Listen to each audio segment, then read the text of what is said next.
As another market day comes to an end in the U.S., a flurry of American companies announced plans to cut ties with Russian business partners or simply stop selling their products in the Russian Federation. For starters, Apple has halted all product sales in Russia. Apple is also pulling RT News and Sputnik news from app stores outside of Russia and is disabling traffic and live incidents in Apple Maps in Ukraine. Like Shell and British Petroleum, divesting their Russian assets, Ford also said it would suspend its joint venture in Russia and instead find ways to support Ukrainian nationals.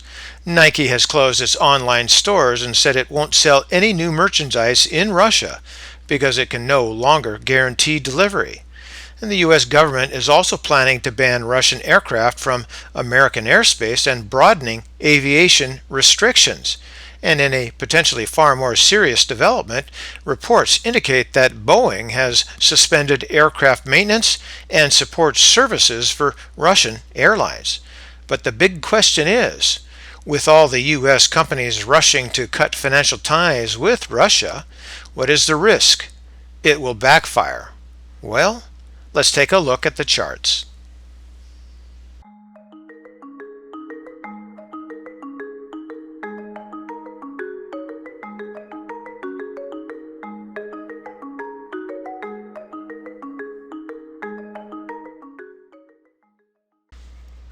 And today we're going to take a quick look at one chart. Here is the 6-month daily chart on the spiders, the SPY, and the close on Tuesday was 429.98.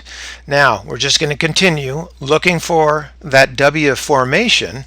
That's the move down, the move on up, the second move on down here, and then the attempt at moving up the wall of worry, and it could be bumpy, but we'll see here. Now, this rat tail, I think, is going to turn out to be the low in the recent market, but we'll see. But we'll talk about this later. First, let's go to the oscillators.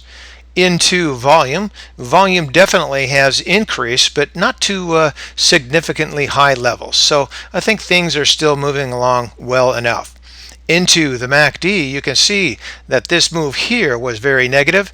This move down here was not so negative.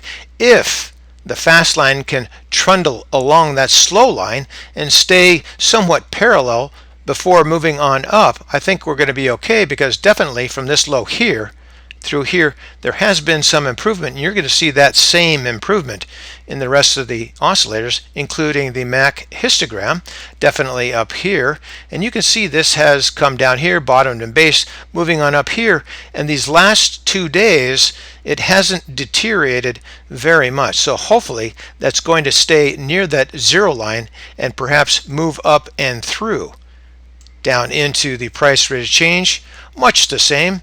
The improvement there, you can see that things were heading on up to that zero or midline.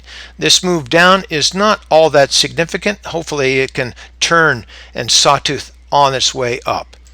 Into the relative strength, we're at a moderately weak 40.50, but still within striking range of that 50 or midline. Again, you can see the improvement there. Down through into the stochastics, much the same.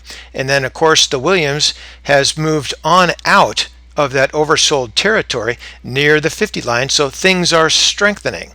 Now moving back up here to the price chart, what I was saying with regard to this rat tail here, that move all the way down, that was the first day of the invasion.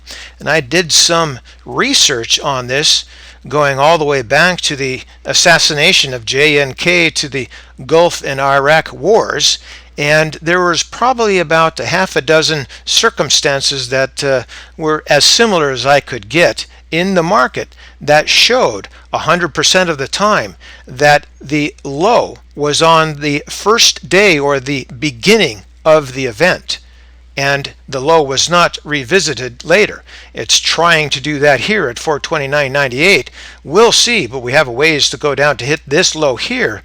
But for now, I think the probability is that that is the low. I don't think we're going to go down and test that.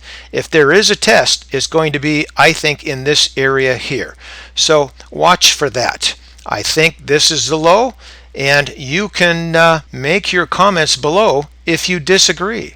But I think we're going to climb that wall of worry. It's going to be bumpy. There's going to be volatility. And for today, that's ChewDog Charts. Thank you.